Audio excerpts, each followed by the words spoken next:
Tonight on Police 10-7, Hadley takes the law into his own hands. I know you're defending yourself, but you can't go get a baseball bat and chase someone up the street. And emotions run high between brawling boys. Okay, what's happening? Yo, this guy, he's grabbed my fucking neck. Who grabbed your neck? This cunt, he's got a broken neck. This one? Also tonight, tensions flare on the fruit-picking fields. That guy and that guy. Yeah. Come storming over into our faces, starting anything, stirring things up, and then it all broke loose again. Yeah. And a disgruntled drunk deals to his taxi driver. I've been bullshitted by this too many times, but that taxi driver's trying to take me for everything, eh? Bloody bastard.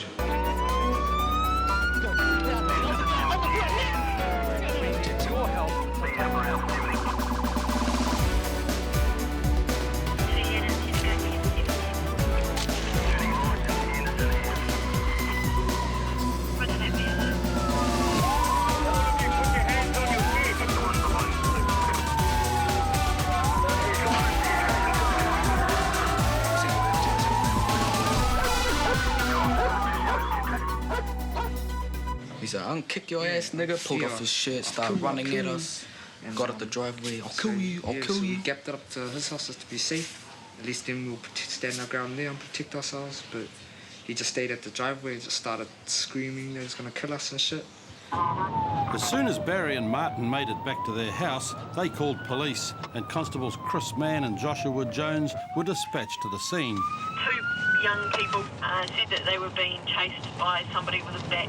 Roger. The offender's believed to be in a green car, no reg, a male Māori, light-skinned. When they arrived at the address, the offender had long gone, and Barry and Martin were waiting anxiously for their arrival. Oh, we've been chased with a baseball bat. Oh, okay. But he said that he remembered me from somewhere, or do I remember him or something like that? Yep. When he got to the top of our driveway and he was yelling out, "I'm gonna fucking kill you." Yep. Yeah, and then we just thrown down there. Okay.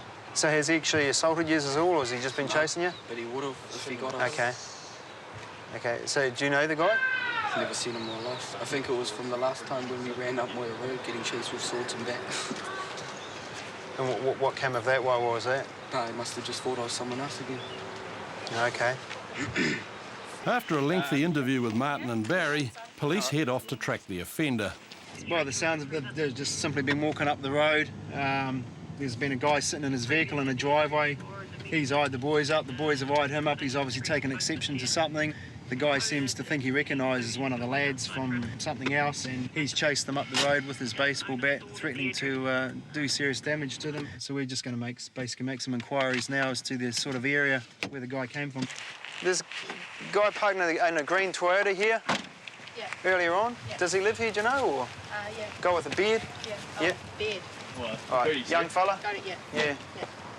Yeah. Where does he live? House next to mine. Down the driveway, or the one with the house here? One right there. Actually, I don't know if he lives there. He used to. We've made inquiries at the address where he came out of. He doesn't actually live there anymore. He's sort of between addresses. So we're not too sure exactly where he is at the moment, but we know who he is. So obviously we're going to make some more inquiries later on and obviously get his side of the story. But police wouldn't have to look for Hadley for long.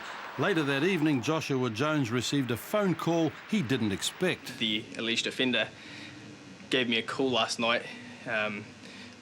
We went and spoke to his mother. His mother got in contact with him. He's called the police station, asked to speak to me.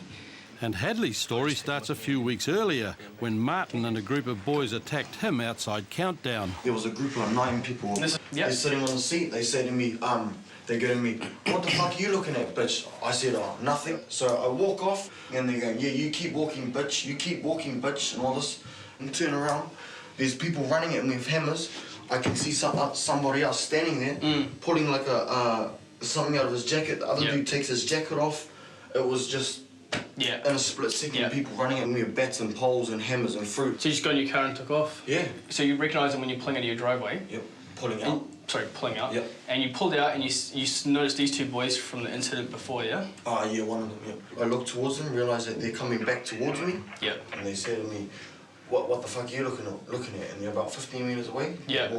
Walking towards me. Yeah. I said, oh no, I'm sweet as bro. They said, oh, I'll sweet as bro your face. Yep. Did you chase them up the street, did you? Yep. Did you threaten to kill them or anything like that? Oh, no. Did you say, come up here so I can kill you, or anything to that effect? Nah, I'm not that serious, man. All I wanted to do was scare them.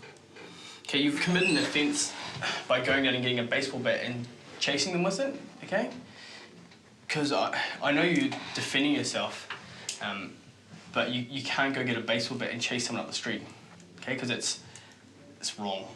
But even though Hadley's fronted up to police, he still has to face up to the charge of carrying an offensive weapon. He's pretty good. He knows he's done wrong, and subsequently he'll be facing charges of possession of offensive weapon in a public place and disorderly behaviour. Hadley was charged with possession of an offensive weapon and received a deferred sentence on the condition he stays out of trouble for the next year. Okay, what's happening? Who grabbed your neck? This one? Orientation week in Dunedin is a time for celebration and drunken brawls, and Constable Tracy Burnsgrove and Jess Thompson have just found their first fight of the night. So it's this guy talking to the other officer in the black shirt? What happened was we walked past, yep. He dropped it like, oh no, but it was a bit of a shoulder. You got a bit lippy to each other? No, like what happened was like, I think we'd like both kind of dropped it, like, you know, like shoulder. I told him to like piss off, and he come back and he grabbed my neck like that. He grabbed his neck, so he I grabbed him. He grabbed him, and he's only just broke. He's just had surgery on his neck. I just had to shoot him, and that hurt. Like, did he actually pull off? No, he just grabbed my throat. Like, the only thing that hurts me is if I tweak it, like if I pull it away. So he just grabbed me straight on. Because I'm the sober one, and so pulled you back. And pushed me back. Is it right? No, bro. Although it seems there could be fault on both sides, Blake's neck brace is the deciding factor. Still, I think it's sufficient to bring him back with us for assault, because he had no reason to grab him round the neck, particularly when he's wearing a neck brace. Yeah. Right, I'll get you to come in the car with me then. Thanks, Jimmy. Nah, that's how can they be under arrest? Brian was taken back to the station and spent a few hours in the cells before being released. The charge of assault was later withdrawn. But back on the streets, Tracy and Jess have a much bigger problem to deal with. What do you got? We had a fight on the dance floor that's just exploded out on the street. We've got about, I don't know, a good dozen or so Arab guys just basically taking on anyone who's looking at them. Yeah. And they're not moving on. We thought we had them gone, but they've just started up about 2 or 3 more fights. Yeah. As Tracy and Jess move in, the brawl continues. And Tracy spots a guy who's just lashed out and hit one of the other fighters. Hey! Hey! No, get away! Not him! Hey! Listen to me. Come over here. I'm talking to you. Come over here. Come over here. No. Come over here. Come over here. Go away. Go away. I know. Go away. Come over here. You threw a bottle in my friend's face. Yeah. No. Come over here. This guy's just... Stand here. You threw a bottle in my friend. Look at it. Okay, why did you hit that guy in the face? You threw a bottle. When you told me to wake up, you threw a bottle in him. I swear that guy right there. That guy there. They call him Taliban, fuck off. Can we just walk away? Okay, no, I want you to stay here for a moment until the other police units arrive. I got slammed on the ground. He's so no reason. Okay. Even me, they're trying So, to he's just broke up. I want you just to stand back at a moment so I can talk to this guy, okay? So stand back. She just wants to speak to us. Yeah. Sorry. Yeah. Come over here, thanks. Yeah, mate. Thanks for that. Okay, tell me what's happening. I said go away, otherwise you will be arrested for obstruction. See the fence there? Yeah. We're just standing and watching, and someone threw a bottle on that guy, called him, what do you call it? Taliban. Yeah. And this guy got the bloody thing, oh, look at it, on the bottle. Got slammed the guy for no reason. Where's that the guy there, he won't stop, he won't stop. It's very confused, and nobody seems to know how it all started. Well, I saw all the guys start fighting, and then they started bullying each other, and I saw one of the guys run up to them, start hitting them, and then they all just started getting together, and I couldn't really see what was happening because it was just such a big group of guys all fighting. But other witnesses have said Tracy's suspect was only acting in self-defence and that the real offenders had already left. So point out to me which is the guy over leaning on the fence. Grey jacket. He had a grey jacket on. Grey jacket on. They got in the car, some of them as well. They took off as well. Took off as well. Yeah. Unfortunately, it was people everywhere. It started ages ago from in there.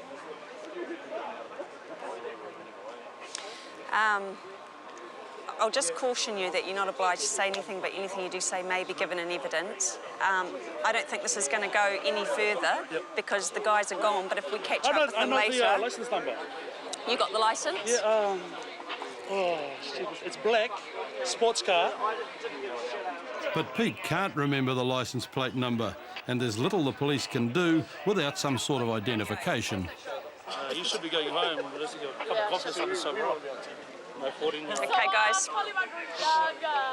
Leaving Tammy, the manager of the bar, hoping for better things on the nights to come. Things like this happen during orientation week. It's a week where people drink a lot and sometimes things get out of control. A lot of people have a bad night, one bender, and you know, then it's all over for the night. But tomorrow's another night. We'll see what that brings. When we come back, a repentant crim seeks divine intervention. Just make sure we got a good judge on today. Thank you, Lord. Amen. And later, Billy's forced to fork out his fare. So you took $20 off this man when you're supposed to be paying for a fare? I never took no. Ben, pay him. Pass the money you have to pay him. Thank you, Dave, Lord, for this day today. Just watch over me, Lord, as I might be going to jail.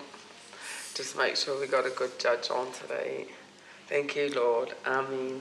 An hour before Angela's prayer at the Hastings police station, officers gathered outside her Flaxmere home to execute an arrest warrant on a charge of breaching a community service order. This was the second attempt to execute the warrant.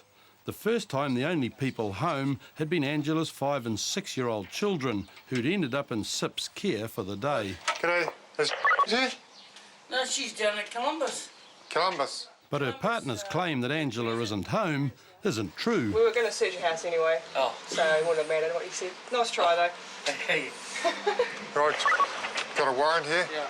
And eventually she goes with Constables Vanessa Jones and Wayne Stewart to Hastings Police Station. That morning that I called round to your place, where were you the morning I came round? And took your two kids away. I got there about 7-ish, 7 o'clock. Oh, true. Yeah. Oh, yeah. I got to the hospital. So where was your partner then? Oh, taken off. But leaving her children alone is only part of Angela's problem. The fact that she's breached her community service order could lead to prison. I breached because I had no transport, and I done like 100, and then I couldn't find babysitters, and it was really hard. But oh well, I ended up breaching like 75, and I wish I could go back and just do that 75. So you know. But if you go in and show the judge my video I just made, oh thanks, he might give me some credit and give me about another 50 more community hours. Sweet. But Angela's hope for more community work wouldn't come through. And later that morning she was convicted and discharged on 2 counts of leaving children under 14 unsupervised. For breaching her community service and drunk driving charges, she was sentenced to 1 month and 12 days in prison. And Wayne and Vanessa were back on patrol. We've just had a call that there's 10 people fighting at Everton Road orchard, just outside the orchard. And they've got sticks and weapons. By the time they get to the orchard, the fight's been broken up and the weapons are nowhere to be seen. So what's actually gone on, mate? They were, Joseph and the other guy was picking side beside each other. Yeah.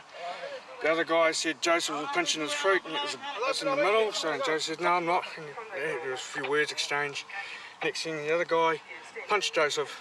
Joseph has got a bad temper. Anybody ever hits him, he'll hit back.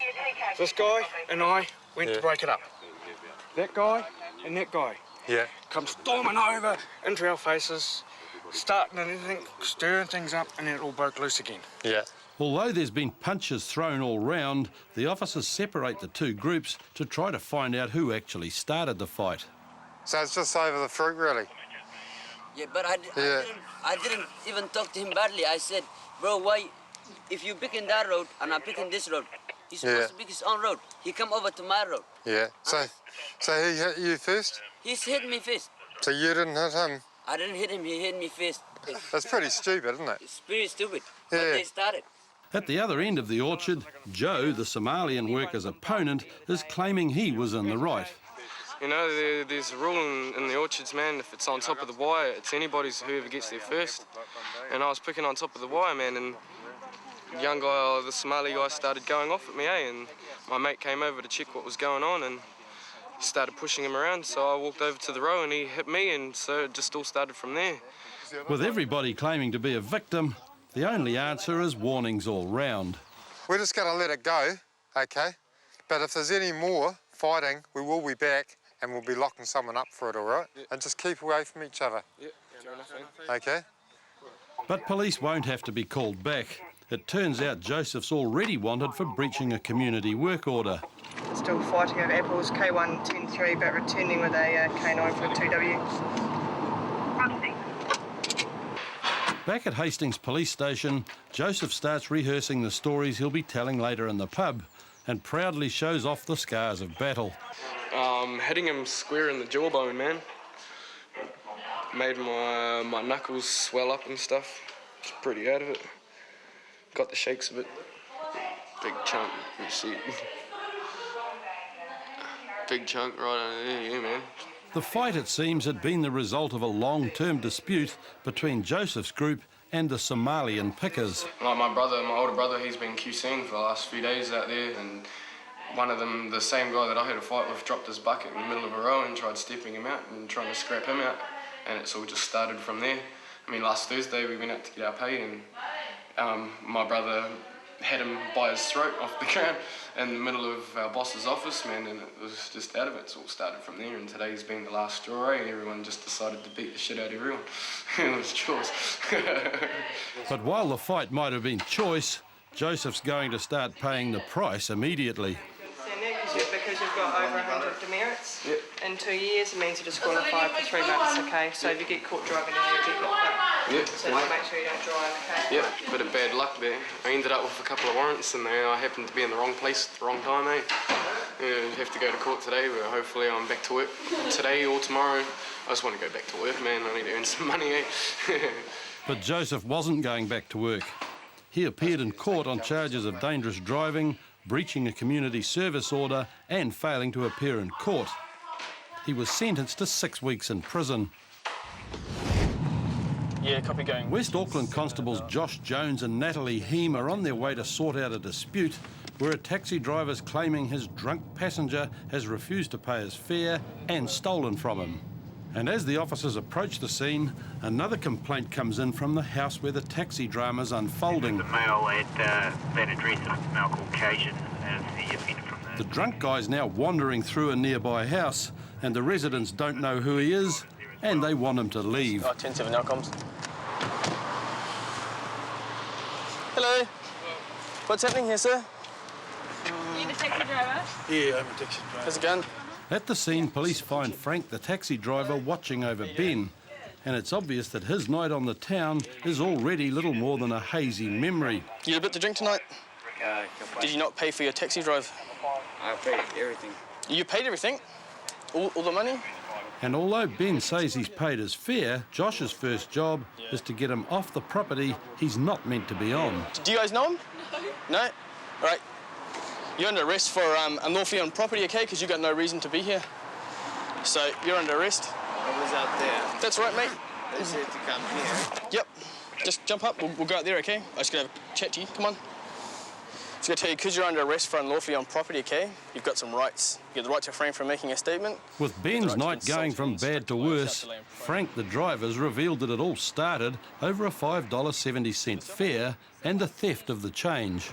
So you actually gave him the 45 before he gave you the $50, and he wouldn't let it go. So I'll give him what he paid But he was supposed to get given on his taxi money. Yes. But he didn't agree with it. Okay. So when he pulled over and didn't agree with it, that's where we were in an argument.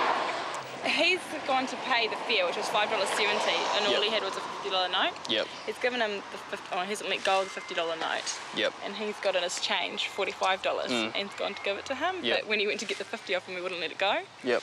And he's taken the 50, put it back in his pocket, and for some reason wanted the 45 as well as his own 50. So he managed to get 20 of the 45. Yep. So that's what he's still holding. So you took $20 off this man when you're supposed to be paying for a fare? I never took no Ben, pay him. money off him. Pass the money you have to pay him. I never had taken no money Ben, off pay him the money. Okay. But you still need to pay him for the fare, okay? Well, can we go to a shop? Because I never taken no money off him. No, I'm going to get you a change, but you're paying for your fare, Ben. Even though he's paid up, Ben will still go to court for theft, and his behaviour since getting out of the taxi could lead to further charges. He's walked off back down the road, walked back, asked if he could use the bathroom. They said no, so he's walked up to the bushes over here and taken a piss in the bush. He's then come over to the veranda, crawled across the veranda, fallen on the clothes rack over there, and then basically tried to crawl back into the house, and that's when we have turned up. Back at Henderson Station, Ben's still claiming he's both innocent and sober enough to go home. Pardon me, sir? How much have you had to drink tonight? I owe nothing to the taxi driver, That's sir. too much, eh? I'm sorry, sir. I owe nothing to the taxi driver, sir. All right. Talk to her. I've been bullshitted by this too many times, but that taxi driver's trying to take me for everything, eh? Bloody bastard. Just finished processing our very, very drunk male. He's been charged with unlawfully on property and disorderly behaviour for his antics around the property, and he'll be going to court on Monday. In court, Ben was convicted of disorderly behaviour and ordered to pay $20 to the taxi driver. For the charge of unlawfully being in a building, he was convicted and discharged. Next week on Police 10-7, police are called to clean up when a drunk decides to doze. Are you going to wake up now? Christchurch police get abused by boy racers. I bet you 5 years ago you would have been about 5 cop cars out in maybe the whole Christchurch. Now there's about fucking 50. And there's racial disharmony on the streets of Auckland. I got abused by white boys. I was colored because I'm an Indian guy. End up in fucking white.